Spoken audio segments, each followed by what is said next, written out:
Well, first of all, thank you for inviting me here. And this was called a debate. I don't think we'll have much of a debate, more of a discussion, because everything Professor Langan said here, I either agreed with or I hadn't heard about it before, and I was informed. So thank you very much. Thomas also said that when I'm asked a question, I tend to answer a different question. So maybe I want to start talking about American football.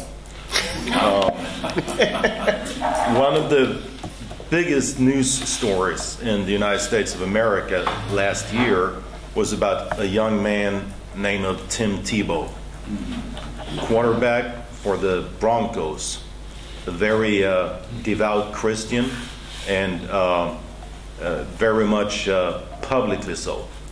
And he has a wonderful story if you're interested in sports. Underdog who has always been able to exceed the expectations. And very often when he ran or passed for a touchdown, he kneeled afterwards and said what looked like saying a short prayer. This has now become a verb in American English, to Tebow.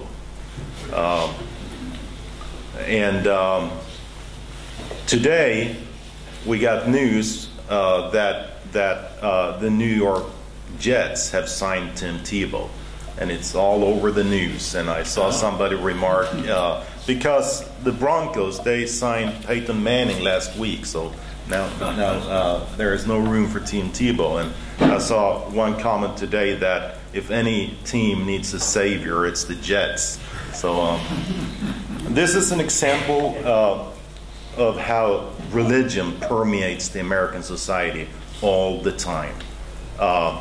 It's a obvious part of the public discourse. It's an obvious question to ask somebody: what faith do you belong to? What church do you belong to? It's something that people gather around, something that sometimes divides people. And when I get involved in discussions about religion and politics in America, Swedes ask me about that. They often ask me as if this is some kind of peculiar phenomenon of the United States. In this, as in so many other things, Sweden is a very exotic, odd place way up north, where we do most everything in a peculiar way. If you were to measure religion in the United States of America, in anything we can quantify, how many people go to church or the mosque or the synagogue every week? How many people put in hours of work every week? How much money is involved in religious activities in the United States of America? It's everything we can quantify. How many hospitals, how many schools are being run by religious organizations? We'll find that this is a very big part of society in a straightforward, quantifiable way. If that did not influence the democracy of the country, it would be very odd. You would have something that influenced the population immensely in their daily life all the time, and then it should not be part of politics? That would be strange. And we wouldn't ask that for any other such activity that is widespread in society. We would expect it to influence politics in lots of soft ways, but also in some hard ways. Also in Sweden, religion is a very big phenomenon, if you measure it, if you quantify it like that. I think more people go to church, even in Sweden, every Sunday than go to a soccer game. But here, it's not part of the public discourse. It's not part of what informs our decisions when we vote for a party or a politician. That is odd. So once again, I think that Swedes, I'm not much for governmental intrusion in people's lives, but I do think we should have some kind of law stipulating that everybody born and raised in Sweden has to live in a different country for 3 years of their life.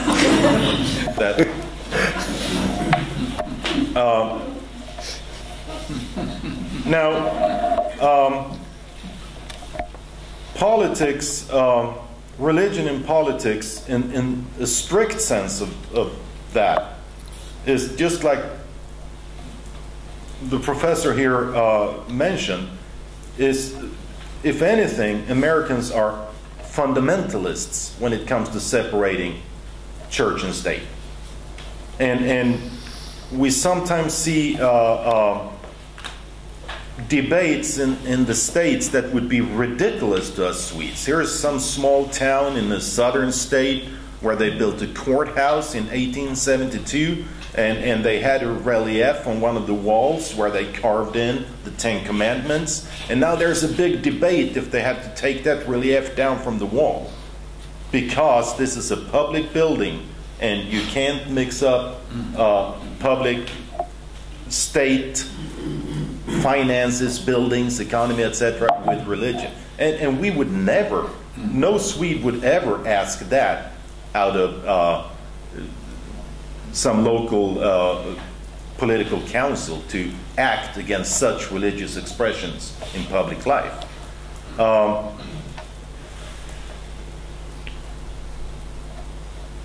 In some other ways, of course, religion is important to politicians. The professor also mentioned voter groups, and this is something that always is very much focused upon. And now we have this discussion about whether the Republican Party can sway the Jews in the election in the fall, trying to create an image of President Obama as not being friendly to Israel. We have a more long-term debate whether the Republican Party will be able to get more and more of the Hispanic vote because they are Catholic and they are more sensitive to social issues. They're actually more Republican when it comes to social issues, but they still vote Democrat. And we know from a lot of labor voter groups in America that they vote more according to their social moral persuasion sometimes than they do with regard to economic issues and such. There, a book from Thomas Frank, I think his name is, wrote a book 5, 6, 7, 8 years ago, What's the Matter with Kansas? Where he noticed that Kansas voters, they should, according to him, vote for the Democratic Party because they're not wealthy. Still, they vote Republican. And they do so, of course, because of social moral issues. In rhetorics, it's often, religion is often important. And if we can go down the list with, we can take Obama and his Muslim background, or he went to church where the pastor used very inflammatory language against some deep-set American values. George W. Bush, of course, was very often criticized for letting his faith inform his decisions in a way that was perceived as not legitimate. He never did that. As a matter of fact, studies have been made that George W. Bush used references to his faith way more seldom than, for instance, Bill Clinton. And in the same way, 2 months ago, President Obama at the National Prayer Breakfast gave an address where he was apparently referring to the gospel to justify a tax increase. If President Bush had done that, he would be carried out of town, tarred and feathered. Another thing that struck me with was this anti-Muslim sentiment, or potentially anti-Muslim sentiment in the United States of America. I'm of a different opinion there, as a matter of fact. And one thing, polls, I haven't seen it now for a couple of years, but they took polls after 9/11 in Europe and in the United States of America for a number of years, and they all showed that anti-Muslim sentiment was stronger and wider in most European countries compared to the United States of America. I think that's probably still true. My impression is that Americans, they want to see in their elected politicians that they have a faith and that they're true, sincere in their faith. And it doesn't matter that much what faith it is that they belong to. An example of this is John Kerry in 2004, who lost the Catholic vote. He's Catholic.